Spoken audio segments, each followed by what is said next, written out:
Hello बच्चों, आप लोग सभी कैसे हो? आशा करती हूँ सभी अच्छे होंगे। तो मैं आज आप लोगों का नेक्स्ट चैप्टर पढ़ाने जा रही हूँ हिंदी का, जिसका नाम है घमंडी बारहसिंगा। ये आप लोगों का हाफ ईयरली का लास्ट चैप्टर है। तो ये जो है कहानी एक बारहसिंगा के है, जो कि जिसे अपने घमंड, अपने सींगों पर काफ़ी घमंड था। आइए हम लोग इसके बारे में पढ़ेंगे। तो सभी पेज नंबर 87 निकालें। यह एक शिक्षाप्रद कहानी है। इसमें दो बातें बताई गई हैं। हमें घमंड नहीं करना चाहिए। दूसरी, ईश्वर ने हमें सभी चीज़ें बहुत सोच समझ के प्रदान की है। सभी का अपना अपना महत्व है। कभी भी हमारी नासमझी हमारी मौत का कारण बन जाती है।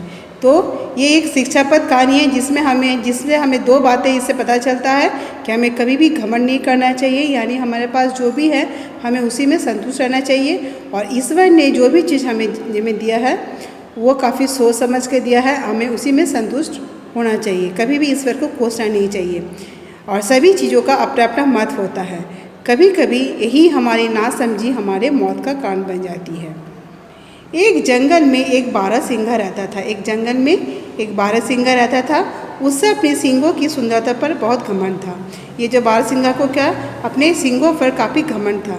वो सोचता था कि उसके जैसा सुंदर सींग ईश्वर ने किसी और जानवर को नहीं दिया। वो सोचता था कि उसके जैसा सुंदर सींग ईश्वर ने और किसी को नहीं दिया है। एक दिन वो पानी पीने के लिए एक तालाब के किनारे जा पहुंचा। तो एक दिन वो पानी पीने के लिए एक तालाब के किनारे गया। उस समय तालाब का पानी ठहरा हुआ था। उस समय क्या था, जो तालाब का पानी ठहरा हुआ था। उसने तालाब के पानी में अपनी परछाई देखी। उसने तालाब के पानी में अपनी क्या देखी, परछाई देखी। तो एक दिन जो बारहसिंगा, वो उसे प्यास लगी थी, तो वो तालाब के किनारे पानी पीने के लिए गया। तो उसी तालाब के किनारे में चूँकि पानी ठहरा हुआ था, उसने अपनी परछाई देखी। पानी में अपने सुंदर सींगों, आप पेज नंबर 88 निकालें। अपनी सुंदर सींगों की परछाई देखकर वो बहुत प्रसन्न हुआ। तो पानी में जैसे उसने अपने सुंदर सींगों की परछाई देखी, वो काफ़ी खुश हुआ। उसने इसके लिए ईश्वर को बहुत बहुत धन्यवाद दिया। तो जब बारहसिंगा अपनी परछाई अपनी तालाब के पानी में देखता है, तो उसे अपने सुंदर सींगों को देखकर काफ़ी खुश हुआ और वो ईश्वर को इसके लिए धन्यवाद दिया। लेकिन अगले ही क्षण उसकी नज़र अपने बदसूरत पैरों की परछाई की ओर गई। अब वह ईश्वर को कोसने लगा। जैसे ही उसकी नज़र अपने पैरों पे गई, इसके लिए वो ईश्वर को कोसने लगा, क्योंकि उसे लगा कि उसके पैर बहुत ही बदसूरत हैं। अपने बदसूरत पैरों के लिए उसने मन ही मन ईश्वर को बहुत बुरा भला कहा, और उसने अपने इस बदसूरत पैरों के लिए ईश्वर को बहुत ही बड़ा बुरा कहा। उससे अपने पैरों से नफरत हुई और उससे अपने पैरों से नफरत होने लगी। तभी एक शिकारी अपने साथ कुछ शिकारी कुत्तों को लेकर वहां आ पहुंचा। बारहसिंगा को अपनी मौत दिखाई देने लगा। वह वहां से भागकर चंपत हो गया। तो फिर तभी शिकारी कुत्ते वहां पर, शिकारी जो है अपने साथ कुछ शिकारी कुत्तों को लेकर आए, और वहां पर बारहसिंगा को, जैसे से बारहसिंगा ने उन्हें देखा, वो वहाँ पर उसे अपनी मौत दिखाई दी और वहाँ से डर के वो भाग गया। बारहसिंगा अपने, अब पेज नंबर 89, अपने उन्हीं बदसूरत पैरों की वजह से ही वहाँ से भाग पाया। जिन बदसूरत पैरों की वजह से वह ईश्वर को कोस रहा था, अब उन्हीं बदसूरत पैरों के कारण वहाँ से वो भागने के में सफल हुआ। उन बदसूरत पैरों ने ही उसे खतरे से बाहर निकाला। ऐसा ना होता तो शिकारी कुत्ते उसे चीर फाड़ कर खा जाते। अब वह अपने पैरों के लिए ईश्वर को धन्यवाद दे रहा था।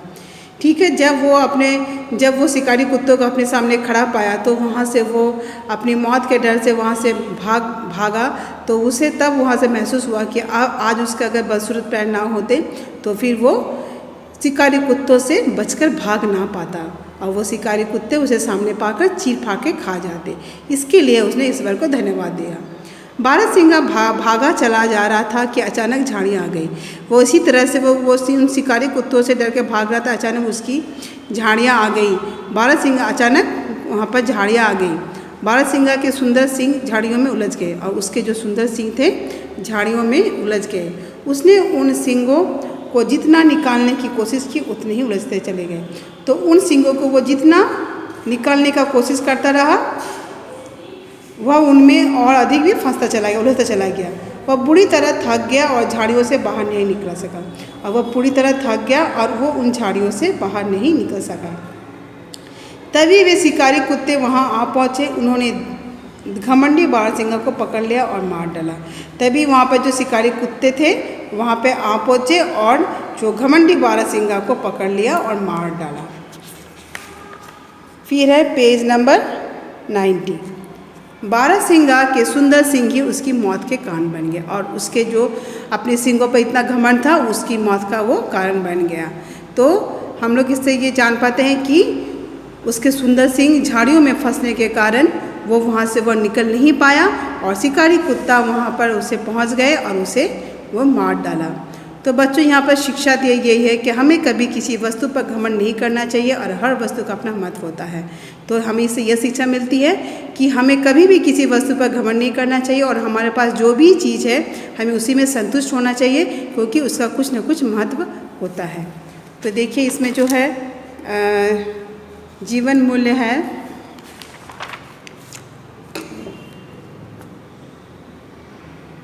घमंड मत करो, यानी हमें किसी भी चीज़ पर घमंड नहीं करना चाहिए। अगर हमारे पास कोई चीज़ है और वो दूसरों के पास ना हो तो हमें उससे घमंड नहीं करना चाहिए। ईश्वर की दी गई वस्तुओं का सदुपयोग करो और ईश्वर ने हमें जो भी वस्तु दिया है चाहे वो हमें पसंद हो ना हो, वो हमें उसका सदुपयोग करना चाहिए, क्योंकि उसका कोई ना कोई महत्व अवश्य होता है।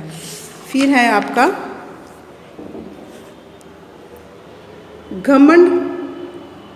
घमंड करना बुरा है। ठीक है, तो अगर कोई घमंड करता है अपनी किसी भी मूल्यवान चीज़ को लिए, चाहे दूसरों के पास ना हो, उसके लिए वो घमंड करना वो बहुत ही बुरी बात है। ईश्वर ने हमें अमूल्य वरदान दिए हैं। ईश्वर ने हमें जो कुछ भी दिया है उसे उनका अमूल्य वरदान समझ के उन्हें उसी से संतुष्ट रहना चाहिए। तो बच्चों इसके साथ ही आपका ये चैप्टर ख़त्म हो चुका है। तो आप लोग जो ये जो शब्दार्थ है इसे भी याद कीजिएगा। जैसे है आपका ईश्वर यानी भगवान, प्रसन्न यानी खुश, चंपत हो गया यानी गायब हो गया, वस्तु चीज़, बदसूरत गंदी सूरत, नफ़रत घृणा। तो ये जो है सारी आपको सब कुछ याद करना है। तो आशा करती हूँ आप लोग को ये जो चैप्टर है समझ में आ गया है। तो इसी के साथ मैं अपना ये क्लास ख़त्म करती हूँ। धन्यवाद।